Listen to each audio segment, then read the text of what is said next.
Yeah, I'm sitting home. So very weird sound. Before it was much better. What's going on over there? Well, over where? Yeah, before was much better sound, you know. Oh, and right now?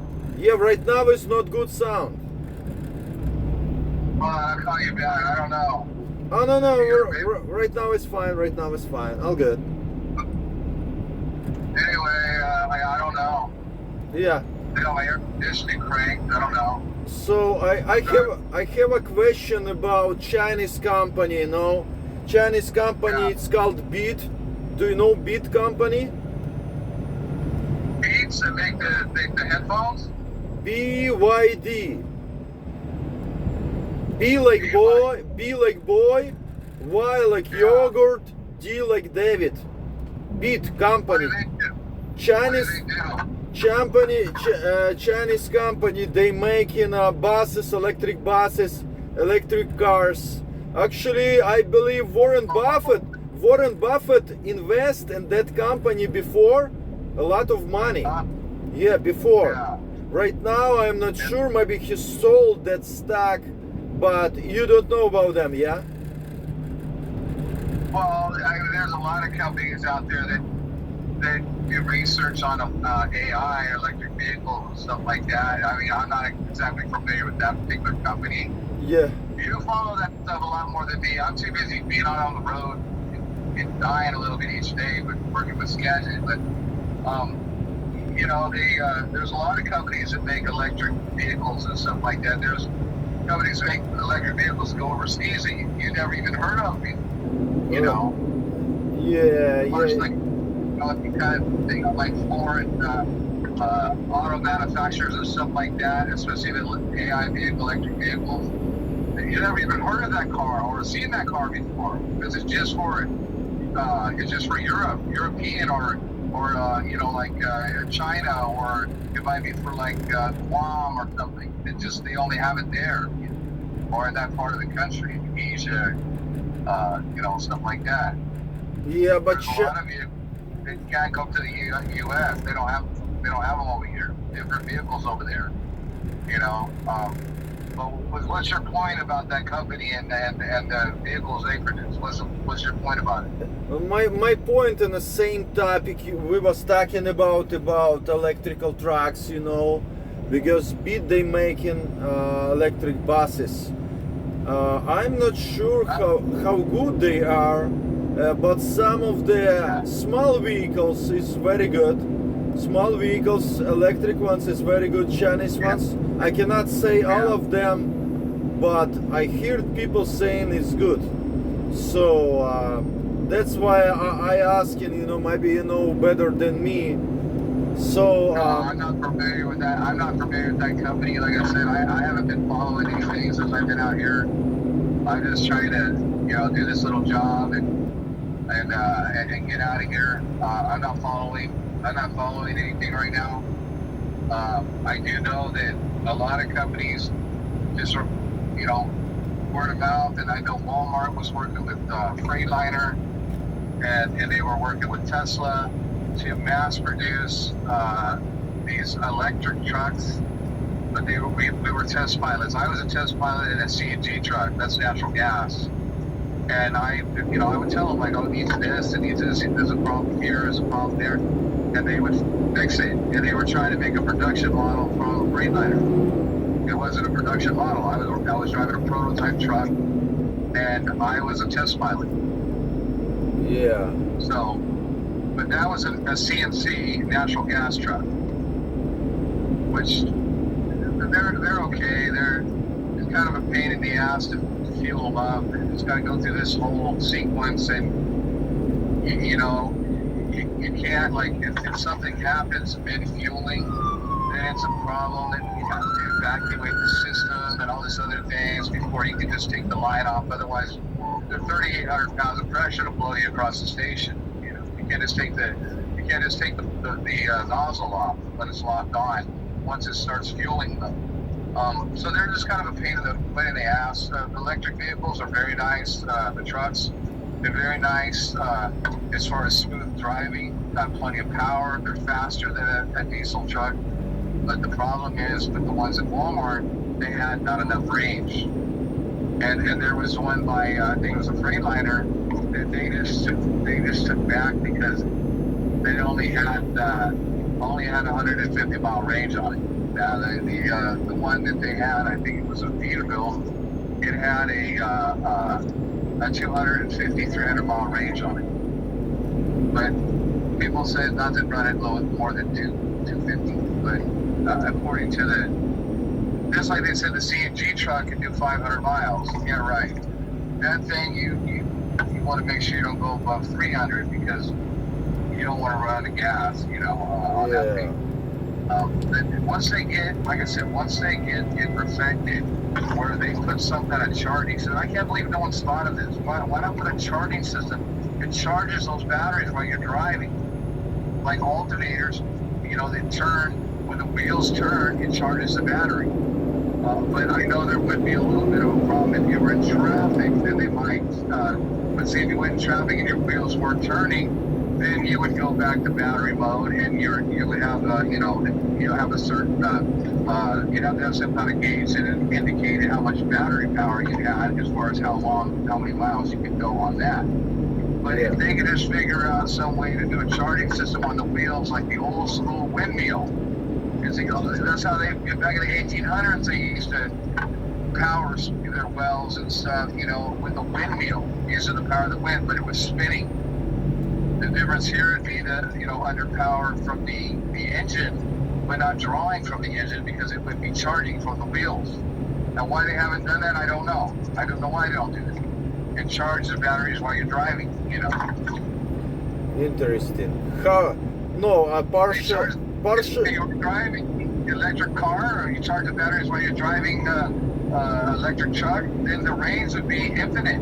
There would be no charging. You would just, it's probably something to do with the power company that won't let them do that. Won't let the electric car charge itself.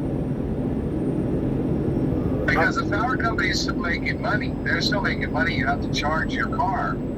You know what I mean? The government is still making money off that. So I bet you on a shelf somewhere that somebody already came up with that invention and the government won't let them produce it. So usually what they do is they buy it off the person, sit it on a shelf, and it's buried forever. Just like back in the 1950s, this guy developed a carburetor that could get like 300 miles a gallon in the 50s.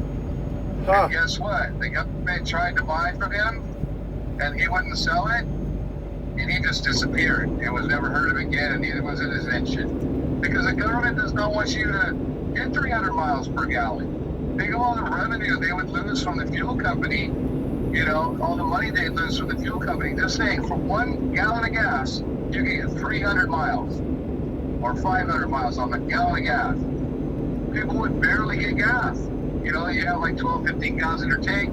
You could get, 2,000 or 3,000 miles on a tank of gas. Imagine. People would barely be fueling at all. Yeah, that's right. There's also another carburetor that you could just, in this car, that carburetor, you could just add to your existing vehicle. You don't have to do any modification. And like I said, the government tried to buy it, he wouldn't sell it, and the guy just vanished. And so did the invention. So obviously the government killed him. It killed him, and there's another, I don't know, they got all kinds of engines. They run on vegetable oil. They got all kinds of inventions that you'll never see that are fantastic, marvelous inventions. And that alternator to the wheels for these electric cars is probably sitting on a shelf, and the government's like, you are never putting that on there. You're never going to have one of these cars where you just drive, or a truck. They can just drive and never have to be charged because they lose too much revenue. Yeah. Like when they charge their batteries on the car, I don't know what it costs, but like we have a charging station at the building. It's not free. It's not. The electric, it takes a lot of electric to charge those batteries. It's probably 30, maybe 40 bucks every time you fill your batteries, I'm guessing, on those charging stations. And the government doesn't want to lose that revenue. They can easily make an alternating system on these things with all the technology they have. That when the wheels turn, it's the oldest form of generating energy is a windmill. It's the same concept, but a tire would even spin faster. You can have multiple alternators on the wheels. You can have 4 if you need it to charge the batteries, like super fast. Yes, where you're not driving more than you charge because then you've got a bomb going on. But because if you overcharge a lithium-ion battery, which is, I believe, when they run in those cars, lithium-ion, it will blow up like a bomb. So, but they can put a regulator on it where they can do it. Believe me, they can do it, but they don't want to do it. There's a lot of things that people could do and companies could do, but they don't want to. The government doesn't want them to either. No, they don't probably want them to have them. But imagine if you could figure out a way to charge an electric car or truck where it never had to be charged. You could just drive. You'd never have to go to a charging station. You would just drive everywhere until for the life of the vehicle and never have to charge it. If it charged itself. It's the same concept as an alternator on a battery. It charges itself. Now you would have to have probably a big alternator or multiple, but they have the technology. They definitely can do that.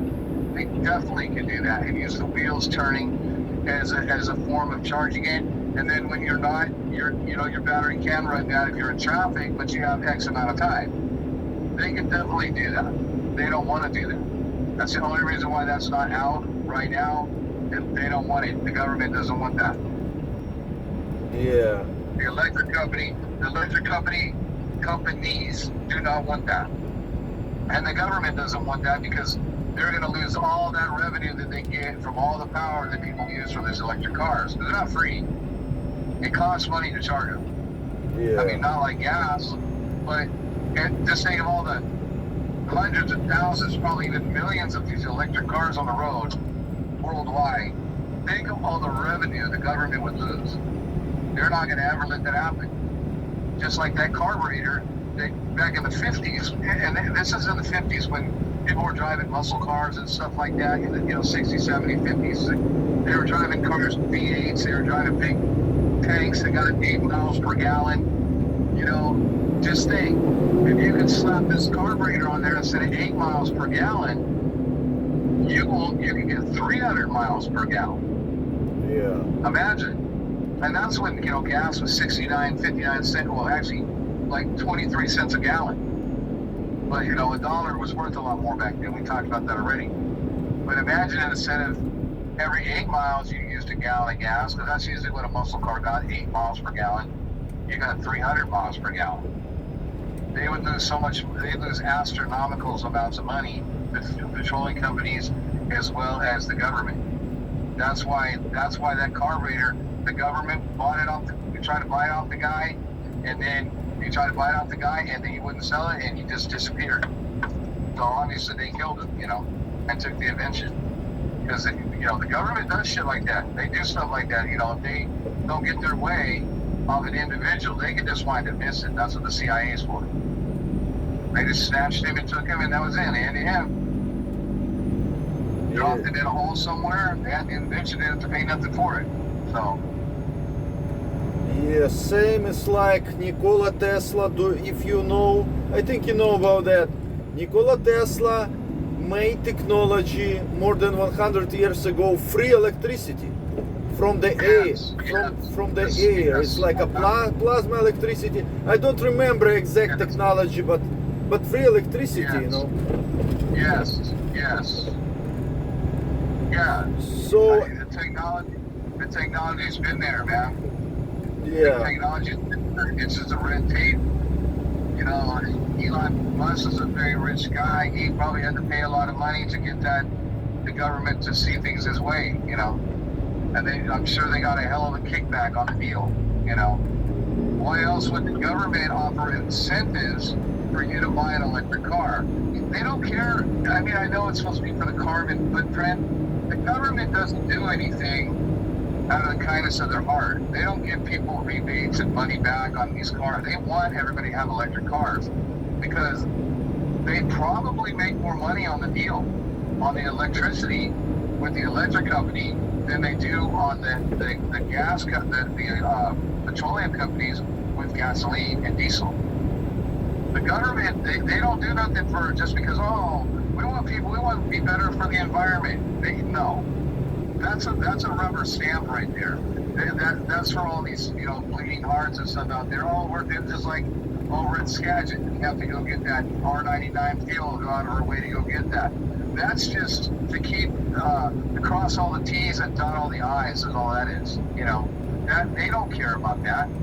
That is what that's for. So when they go to the meeting and like, yep, we're doing this, we're complying with this, we're doing everything, that's what that's about. And we're not even doing it the effective way. It's not effective for us because we don't fuel there all the time. We only fuel there half the time, so our tank is always half.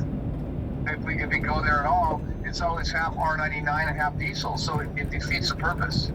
It defeats the purpose. But it's a rubber stamp.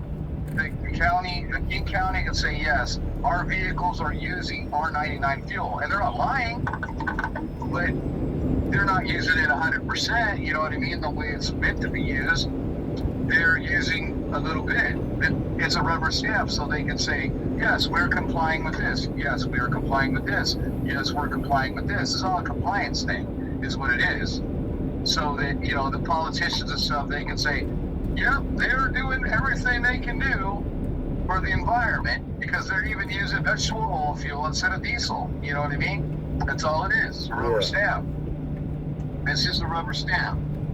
Yeah, it's a rubber. That's all it is a rubber stamp, and that's all it is. That's why we have to use that stupid diesel. That's why we have to use that stupid diesel and go all the way to Harbor Island, just for a rubber stamp of compliance. That's it. Yeah. The county don't give a crap, but we feel that R99, get that R99 or we get diesel. Only if it benefits them, and it does. It benefits them with a rubber stamp. That's it. It benefits them with a rubber stamp that they can say that they're doing everything they're supposed to be doing for the environment. And so it's checkbox this checkbox, checkmark this box, checkmark this box. Yeah. Oh, you're using the one box on the exhaust. It's better for the environment. Is it really? Because when it burns itself out, does it burn out? When it burns itself out, is it really better for the environment? Because it's burning all the carbon that would go in the air normally out of a diesel all at one time in one place. So is it really better for the environment? Well, check that box too. You're doing everything you can for exhaust emissions. That's all it is. They don't really care. They don't care. Yeah. If they cared about this R99, they would have an R99 station at the Pack Pride in Waterville, and they'd have one in North Bend. If they cared. If they wanted us really to fuel with this R99 all the time, we would fuel at North Bend on the way down, we'd fuel at Waterville on the way up, and we'd be running nothing but R99. Then they're really trying to do something. Right now, you just go whenever you can or whatever. We always have more diesel than R99. Just a waste of time. But it's just to check that box off. That's all it is. Yeah. And that's how politicians and shit work. I don't know what the fuck you're looking at. I get out and smack them, just fucking punch you in your fucking jaw, you stupid motherfucker. Junior. Serious. I did. Yeah, I think you had a bad situation in a row. I'll get out there and punch you in the fucking jaw. I think I won't. I'll rip you right off that bike, dude. I will. I'll rip you right off and slap you on the head. Johnny, question. So, your idea, I understand, governments just try to keep people under control by fuel, by another stuff, by electricity. So if your dependence supposed to be like an air, yeah? Yes. Yeah. The government charges for clean air they want. The government is just always looking for money.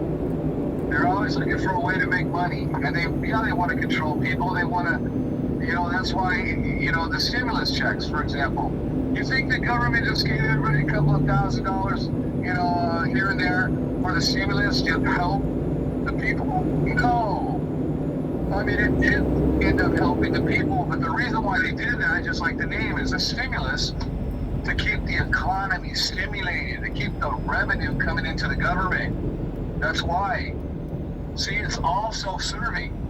If they didn't do it out of the kindness of their heart, they did it out of necessity, because if people aren't going to the store and buying things, then businesses are suffering. They're going out of business. A lot of people went out of business. The stimulus was to stimulate the economy. To stimulate the economy, not to necessarily help one person or another. It was to keep businesses going so the government could keep getting their revenue. Yeah. That's what it's about.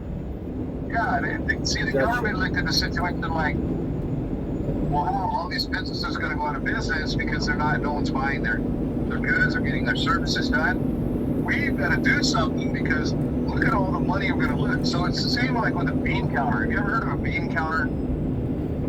Bean counter? Have you ever heard of a bean counter? No, like a bean counter. You work for an auto manufacturer. You may work for a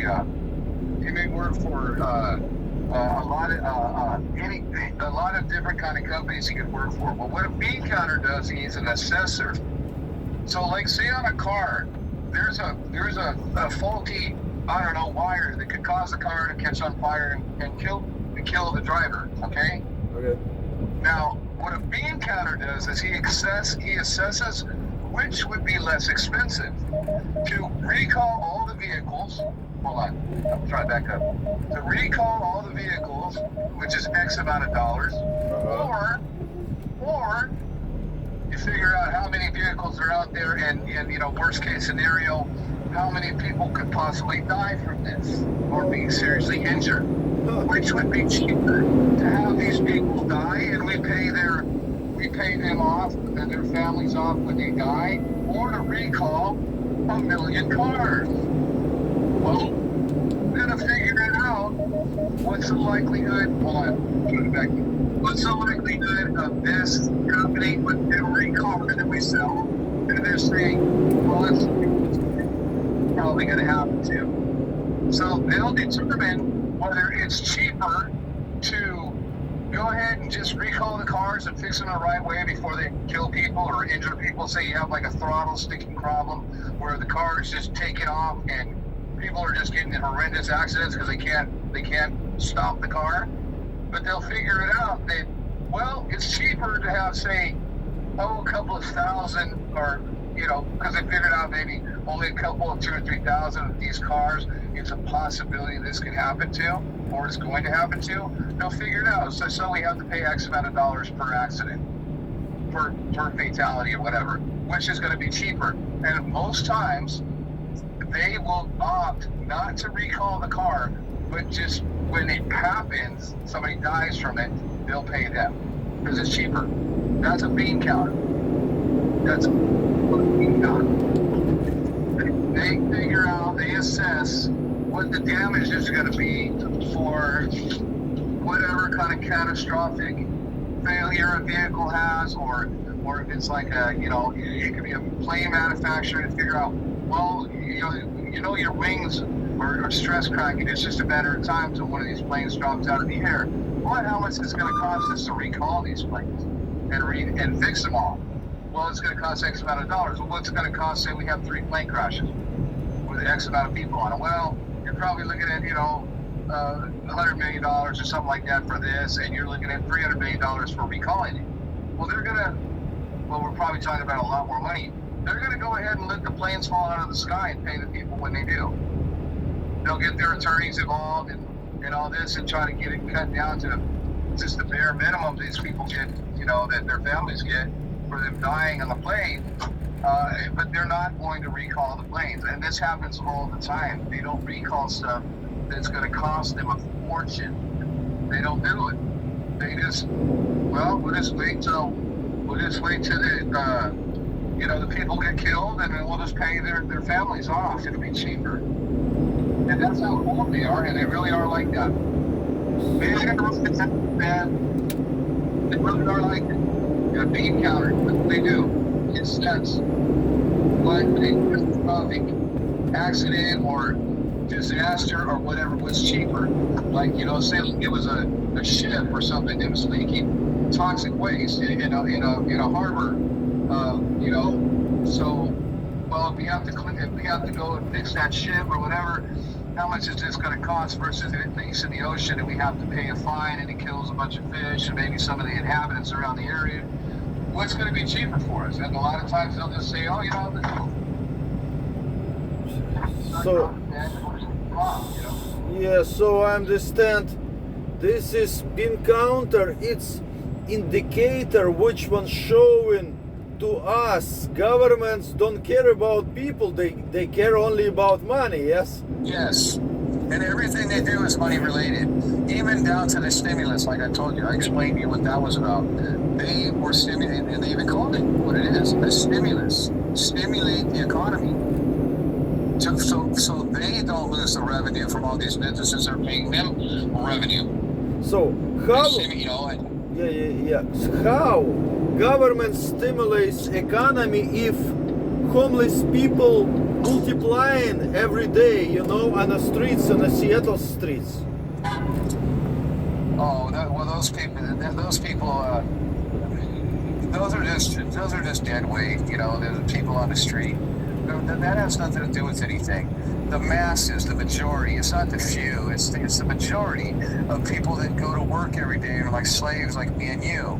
We stimulate the economy because we bring home, we make money for our company in return buys merchandise and stuff, trucks, they buy supplies, we buy groceries, we buy stuff with the money we made from them. We're stimulating the economy, both of us. Like Skag is stimulating the company, and we are Mahoney in your case. And when you buy groceries and you buy this and that, you're stimulating the economy because you're taking money into the grocery store. You're taking money to the movie theater, wherever you're doing. You're taking money. That's stimulating the economy. Yeah. Now, when you don't have anybody doing that, because remember when they first raised the gas prices, people were just staying at home, they weren't going anywhere, and it was hurting the fuel companies bad. And they dropped the fuel price. They were forced to because there's power in numbers.